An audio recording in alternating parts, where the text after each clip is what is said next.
Hello, everyone, and welcome to Conversations with Damian Bloomfield.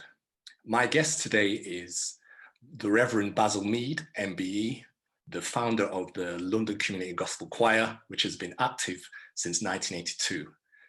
Hi, Basil, how are you? Hi, Damon. It's London is wet, cold. Feels like autumn has definitely arrived, but I'm okay. I'm okay. I'm inside. I'm warm, but a bit hungry, but I'm okay. Thank you for being here, Basil, and for agreeing to do the interview. So, how have things been since COVID and being locked down? I guess you haven't been touring or anything like that. So, how have things been? It's a difficult time. Very, very challenging. I normally travel at least once a month out of UK into various parts of Europe, conducting workshops or performing with LCGC. But since March, which was my last trip, the beginning of March, when I was in Madrid, where I contracted the virus. Oh, wow. And I came back, and I think it took me the rest of March, April, and it was probably into the middle of May before I felt I'd gotten rid of whatever it was that was in my lungs. And so, yeah, I thank God I'm back to call it perfect health if you can at my age. It's not like it was during March and April. A lot different. It's more like I was before March. Yeah. It was a major challenge. It was difficult because I am not one who gets ill. Not even the flu. I tend not to get knocked down by those sort of things and colds.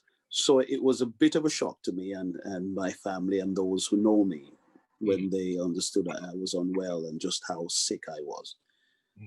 But thank God I'm here. I've overcome it, and the challenge now is the mental stress and strain of not doing what I love doing, which is teaching, performing, traveling, meeting different people from across the world, and sharing my faith. So that's the difficulty. I'm being confined to home quite a lot of the time, going to my office and studio. Of course, there's the movements, the use of the facility is also limited. So yeah, it's a very difficult time. I can't say that I've enjoyed it.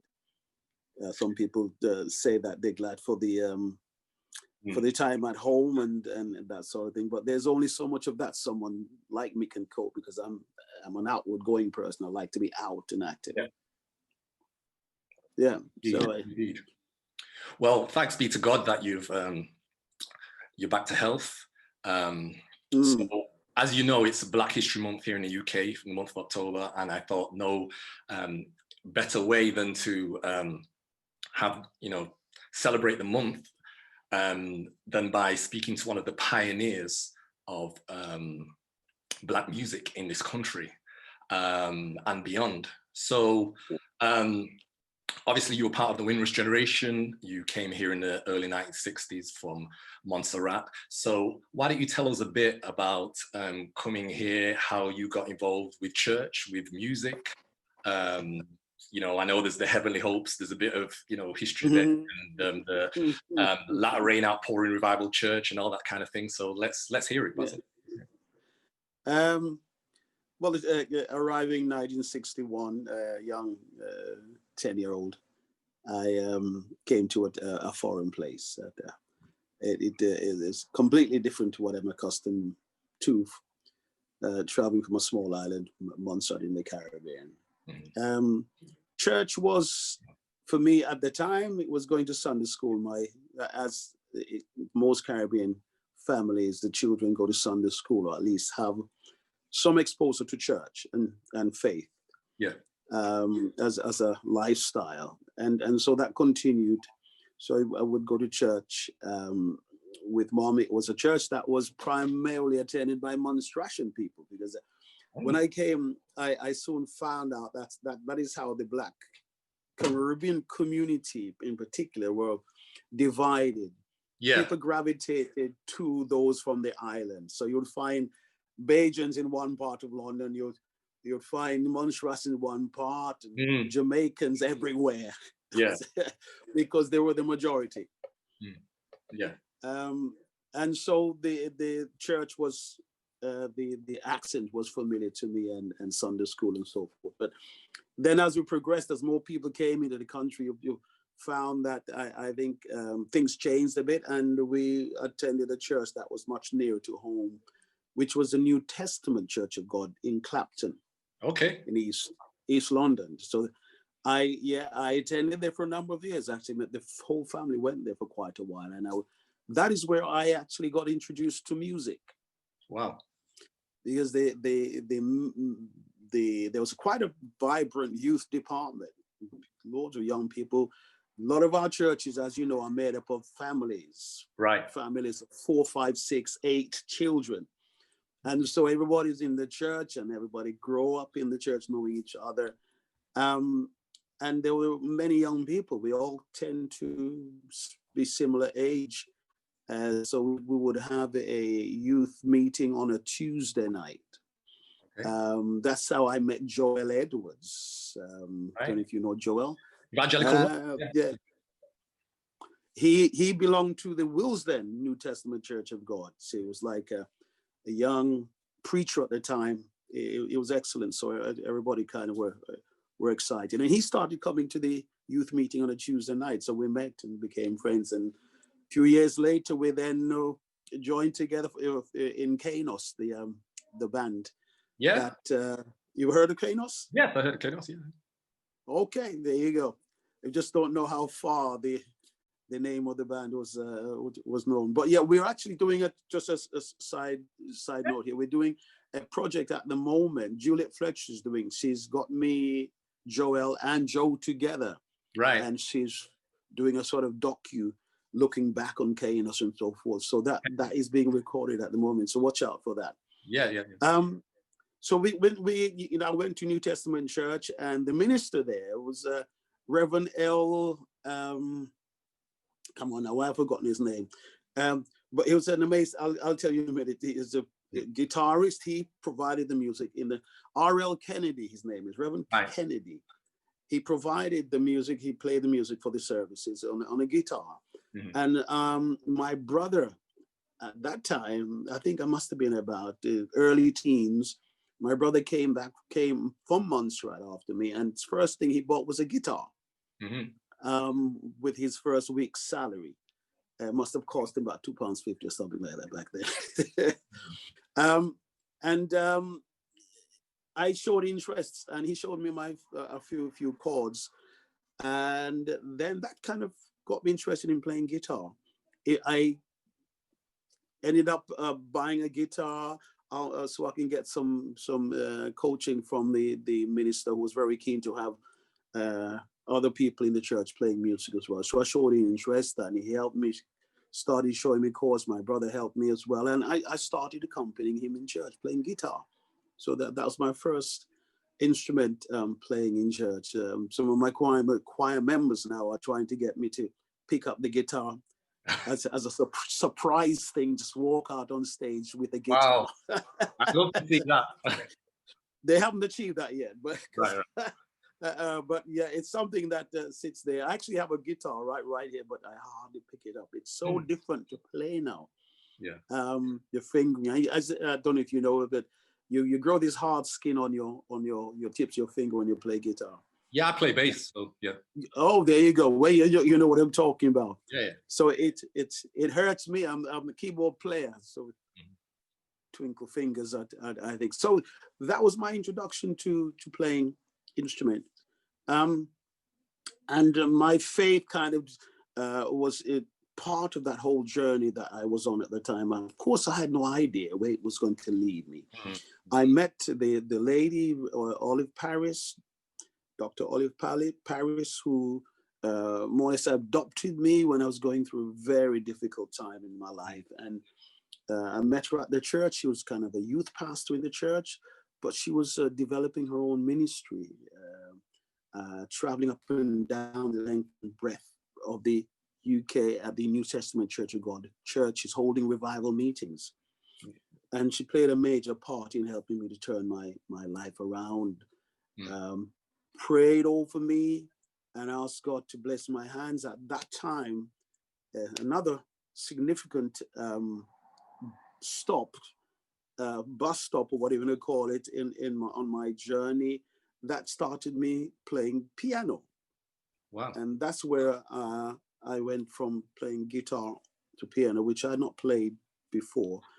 I was able to accompany her on this particular evening that I went to see her. I played for her while she sang, and she helped me around the chords. And that was my introduction to playing keyboards. It took over my life. At that time, she had left. No, she hadn't left New Testament yet, but when she eventually left, I followed her into a ministry, and we started traveling all over the world with her as her musician. I mean, there's a lot of information I'm leaving out of this, because it would take us hours. Right. To give you the full story. It's interesting you spoke about there was a rough time in your life, because I was just thinking that for many of us, the music and the fellowship of the Pentecostal church, it kept us in the church. So, it kept us off the street, and it gave us something to do, and it was vibrant, because if you look in mainstream society, what they considered church was, Catholic, Church of England, those kinds of, at the time, it was irreverent to have musical instruments in those denominations. So when we thought of church, as Black people, we couldn't wait to go to church, because it was just, there was the fellowship and the music and the community. Exactly. It was a savior. It was a savior for many of us. Yeah. I mean, a young boy. I left school at 15. So at that point, not really sure what I want to do. I wasn't particularly great with my hands, like woodwork or engineering or anything like that. But so I was in a bit of a turmoil, and at that time, family life was not very good, was not nice for me, and I actually walked out or ran away, what you call it, went off to Germany on some kind of a adventure to Germany just to get away from the unhappiness and everything I knew. But that didn't work out for me. I came back. I started going to the nightclubs and doing all the things that most young guys at that age just wanted to get into life and see what was going on in the rest of the world. But you know what? For some reason, I looked at it, and it was a time when, I mean, people are being stabbed now. But I remember back in those days, you're talking about the late 70s, the late 60s, 70s, there would be blues dancers around in people's homes, or what do they call it, shabeen. Or people put on these things to help to pay their rent. Indeed. I mean, that was some of the reasons behind these house dances that were happening. And I would go to some of the nightclubs, but I just found that people were anxious. They were not totally relaxed, because on any given weekend, you would hear news of somebody getting cut. Wow. Somebody getting stabbed. That was going on, but very rarely was it to the extent where somebody was killed. They would mark people in their face or around their neck and things like that. But it was certainly happening around London, and you would hear of it, and you would go out and you're afraid to step on somebody's toe or somebody's shoe. So you're very careful. You can't barge anyone, because you don't know what they've got in their heart. Or if they've got a weapon on them, that will start a fight and you get cut. And so I kind of looked at that, and I thought, well, goodness sake, it doesn't make any sense to me. By that time, I was working, and I was in a job. I was earning a little bit of money. So, you'd buy nice clothes with the intention of going out, but you can't really relax when you go out. You have to be on your guard in case you accidentally bumped into someone or stepped on someone's or looked at someone's girlfriend. There were those sort of things. And I decided I don't like it. I didn't enjoy it. There's no point. It did not make sense to me. So I tend to gravitate more to what was happening in church. And I focused on the music that my heart was really grasping hold of, and that, I think, helped to keep me focused on the journey that I set out on. Okay. That's led me to where I am now. Mm. So are we still in the 70s? Because I know the LCGC concert was there was a one-off concert at Kensington Temple, which was supposed to be just a one-off concert, and then it exploded from there. So are we still in the late 70s going up to the 80s? We're still in the 70s. So at this time, you mentioned Heavenly Hopes in your presentation. There was also the Soul Seekers. Yeah. There were the Overcomers. These are all groups that were very much, they were vocal and guitar driven groups. Yeah. Because keyboards weren't playing such a major part in the church at the time. It was more guitar, very much like the pop bands that were around at the time, the rock and roll bands. Yeah. And so I actually played for the Overcomers for a while. There was another group in East London called the Dyers family. Again, it's a quite big family. I don't know how many brothers. I think about 8 of them. Wow. Mostly guys, and they all played instruments. And so they played in church, and they formed themselves in a group, and they're monstrations. So I gravitated to those guys, and I was playing with them for a while. Cool. You don't hear people talk much about them, but they were one of the active groups around the time. I played at conventions and meetings, that sort of thing. Kainos was just before LCGC. Right. I actually left left Kainos, which included there's me, there's my brother Errol on the drums. There was a Carl Booth, our front man. There was Joe Pitt from South London. Yeah, you know Joe. Yeah. There was Verl. There was Derek McIntyre, a bass man, a most amazing guy.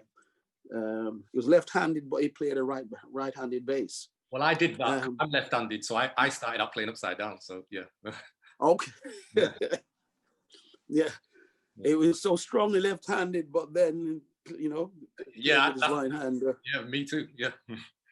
Yeah, but he was excellent. He's on the music circuit now. I see him occasionally on social media. I don't think he's big into that. And then we had a percussion player. So we had 2 guitars, 2 keyboards. Joe Pitt played one. I played Hammond organ and Rhodes. Carl, my brother, and there's a percussion, Keith.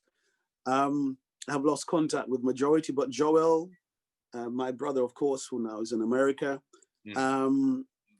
There's Joe Pitt and Joel Edwards. We tend to cross paths every now and again. But for the past few weeks, we have been chatting because of this Kainos sort of online docu that Juliet is putting together.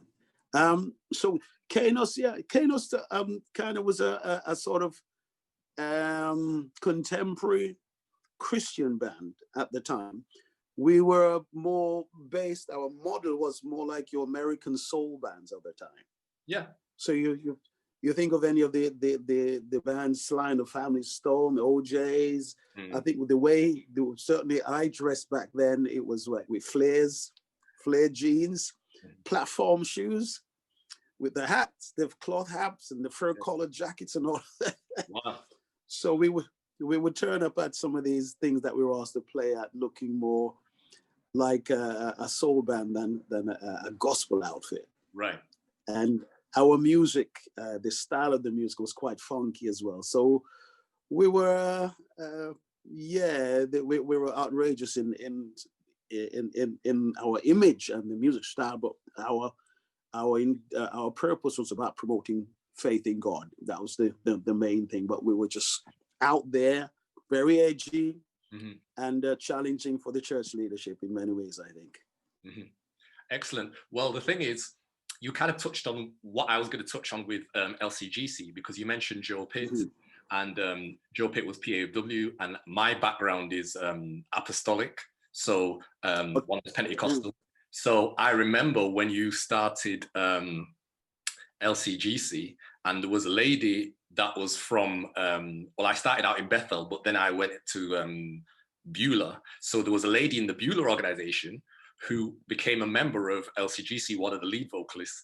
And I know, I have heard this from reading it at other places, a lot of pastors were like, well, you know, this choir starting up and there's people from these different denominations. Is he starting a church? Is he going to pull our young people out of the, you know, so how did you deal with that? Because that's way ahead of, now you've got you know, you've got oneness with Trinitarians and all that kind of thing. But back then, you didn't even have oneness churches fellowshipping with other oneness churches, or, you know, so you were way ahead of the time with that kind of thing, you know. Yeah, no, didn't have any. If there were any church leaders on my side, they certainly didn't make themselves known.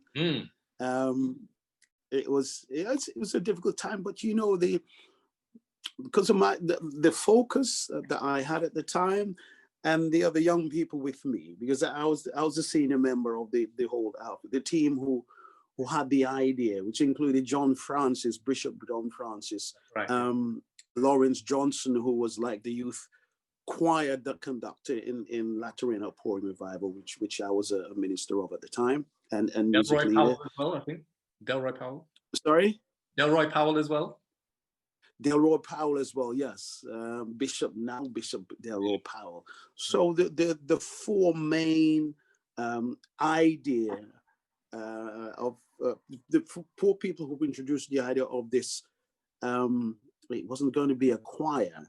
It was meant to be a concert that united our choirs, brought our choirs together for a one-off event. Yeah. And then that was the original idea.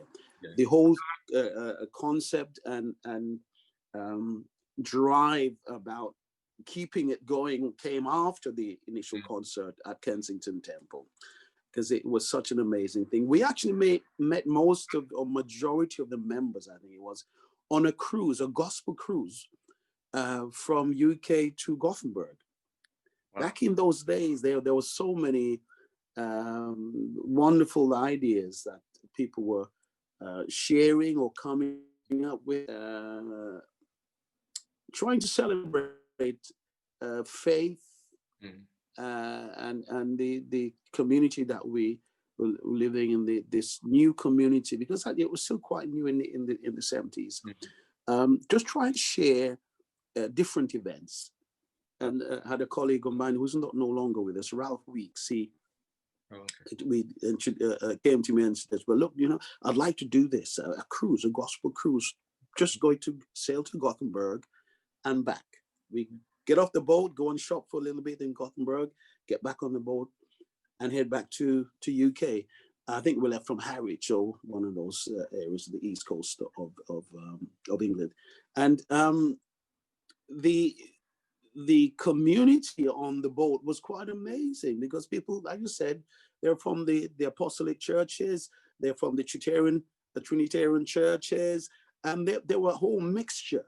There were independent church members there, because this was new and quite innovative. So young people came to it, and we all met and we shared the idea. I think Lawrence and I were on this cruise, and Delroy and John were, but I think Lawrence and I were, and he was very instrumental in sharing the idea with a lot of the young people, and I was part of that. And so they came back very excited about this concert, this unifying concert, just to bring the community, the choir community from our churches in London together for a one-off event. And it just excited the community. It really did. You know, the young people, and it helped to kick off a gospel environment, a gospel movement within London, where there were events every weekend. You probably had 2 or 3 concerts in London. Wow. Gospel concerts, various parts of London at any weekend. So there was a lot to go. There were many things to go to. And I often say to people now, there are so many distractions now, right, in regards to attending gospel things. Back then, people didn't go cinema openly. Certainly didn't. That was a doctrine in the church. That was a doctrine. Yeah. Exactly. You would not. if your pastors, your elders heard that you went to a cinema, go to a club or anything like that, you would not be allowed to do anything in church. You'd be considered a backslider. You need to repent, drag you to the altar and, lay hands on backbench. Yes, that's right. Yeah. Back then, as I was, so people who were church, they were in the living life of faith, they went to gospel events. If there was any music events happening, they dressed up their best as well. That's right. It's not like now where you put on your pair of jeans and your trainers and you go out to a concert. Back then, people dressed up for it. So it's an occasion. Yeah. That is all changed. Things have changed drastically now. And so the LCGC concert, it wasn't the LCG, we had the name that we eventually came up with. But at that time, it was just to put on an evening that celebrated our faith collectively, just putting aside the labels that we all wore in terms of the churches and the doctrines that we practiced our faith through. They weren't that important on that particular event. It was about celebrating who we were through music, gospel music. Yes, indeed. If we think about the choirs, as you said about the name, in the late 70s, you would hear about, the early 80s, you hear about James Cleveland and the Southern California Community Choir. And then in the 1970s, through the CBS label, you had the New York Community Choir. So it made sense. It was good that there was a London community gospel choir. So Absolutely. definitely. Absolutely. Yeah. Look, go ahead. I love the New York Community Choir. Not many people, it's funny to hear you mention that because I don't hear many people talking about New York. No, New York Community Choir, they were quite contemporary in their style. Oh, yeah. And I love their style. James Cleveland, came over with the Southern California Community Choir. I think they performed in Northampton or somewhere. I remember that. A lot of us driving from London. And then Capital Radio, who's based in Houston at the back in the 70s, they wanted the head of Capitol Jazz Festival asked his PA to call me and invited me into his office and said he'd love to have a gospel section to the jazz festival. Wow. And we actually had James Cleveland come over one year. We had Al Green come over and do his concert.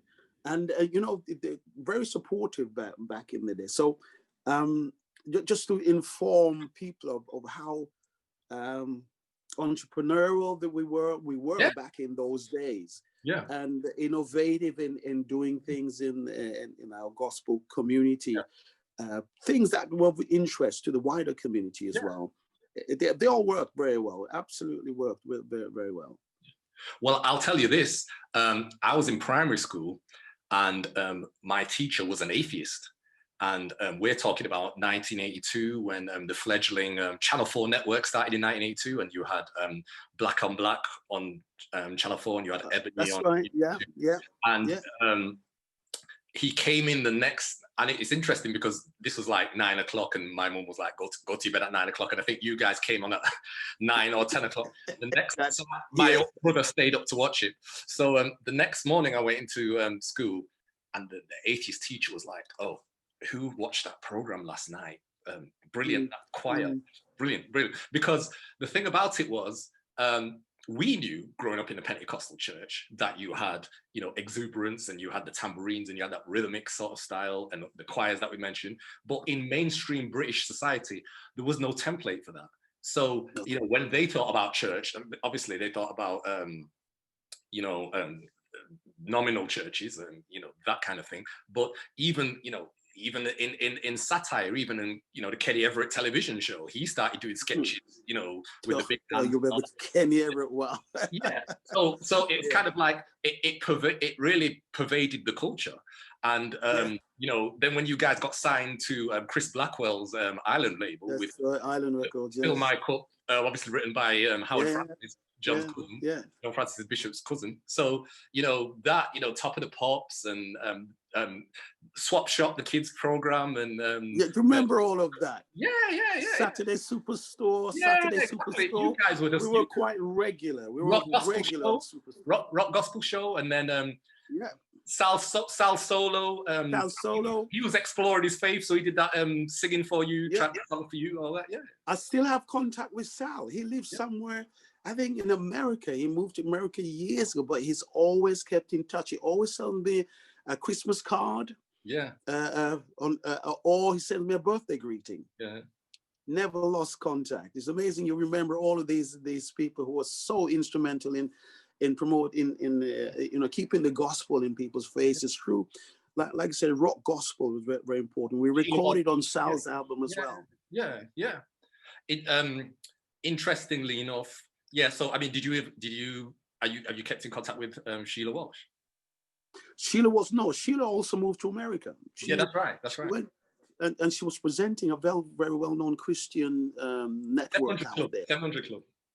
There you go. Yeah, but no, we didn't. I think we had a few exchanges, but we number of years now we have not spoken. But definitely Sal and I, if it's a couple of times a year, we will have texts or online messages. Yeah, it's great, absolutely great guy. Really great guy. Yeah, I mean, and then even in the early 80s, when you mid 80s, 86, you did the Feel the Spirit album in Norway. Oh, I think it was Norway, Sweden. You've done your homework. You've done your homework. I'm a historian. I know a lot of this stuff. So, okay. You were signed to Myrrh Records, and all those guys were there at the same time. You had the Kojic, Marybells, every major city, Highgate. Yeah. They had choirs. Yeah. In fact, I remember even the album, the Feel the Spirit album. There was a credit that said, sweaters worn courtesy of H knitwear, because H was big at the time, so you were even endorsing clothes then. They were massive. Harry's name was the great Jewish guy, amazing guy. I mean, talk about what sort of things that are happening now. He was doing so much to bring have the diversity in his business. You know, he makes sure he employed Black people. They were around a very mixed workforce he had. And we would go down to the warehouse, and he provided about 3 different outfits for us. Wow. And we were like 80 to 100 strong at that time. Yeah. He kitted out the choir. He also provided money for us to buy a van that we would carry all of our gear in, because that's how it was back in the day. Yeah. So our PA, my Hammond organ, Rhodes. I mean, it all with a big kind of stretcher van that we put all this stuff in, and he provided all of that. Yeah. And it was amazing. As I'm saying, back in those days, there was so much going on for that to help me and the gospel community on our journey to establish things that many people are now enjoying. And it's good that you have this history, and you need to tell the story so people can see where it's coming from. I mean, at the zenith of that time, 1984 to 1985, then BBC One had the show on BBC Radio 1 on Sunday nights, famed American DJ Gary Bird, the Sweet Inspiration. Yeah. There you go. Yeah. And I remember for year 84, March 84 to about March 85, and he played you guys regularly. And even you know, it was ahead of his time, because if you listen to Fill My Cup, and then the scratching and the kind of repetitive beep beep beep beep, fill it up. That's right. Yeah. It's kind of like that was kind of like it was worldly, wasn't it? You know what I mean? It was very contemporary and worldly. That's right, isn't it? Edgy. Yeah. LCGC has always been very edgy. We push the boundaries always. Oh yeah. And in fact, we forget was one of the big gospel producers out there. He was speaking to, I think, Lawrence, and he actually told him, well, you guys influenced us. When we heard Fill My Cup, we thought in America, influencing the gospel producers, because we were out there. It's very much like what Jazzy B did with his backbeat. So we had that influence, and he admitted it. He said, "It's you." When I heard what you guys did with Fill My Cup, we said, "Wow!" Oh. And that kind of gave us ideas of how we can try and expand what we're doing here in America, because things were pretty samey at the time. Yeah. So we've had quite a bit of influence on American gospel music. Interesting you say that, because I was in LA about 5 years ago, and I spoke to a respected gospel artist. He was asking about Paradise. There you go. I've heard heavyweights in the US ask about Levine Hudson when she was alive. So yeah, the stuff did cross over, definitely. Yeah. We weren't aware of it at the time. Yeah, because we thought what we were doing was trying to reach emulate the them. level of them.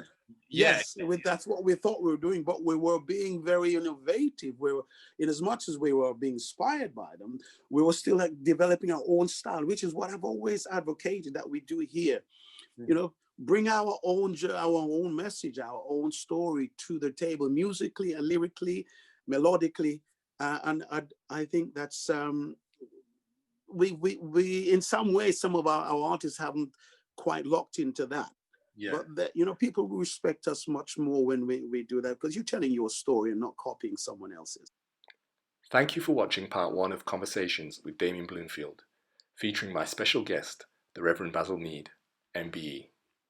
Please like, subscribe, and tune into part 2 for the rest of this interview.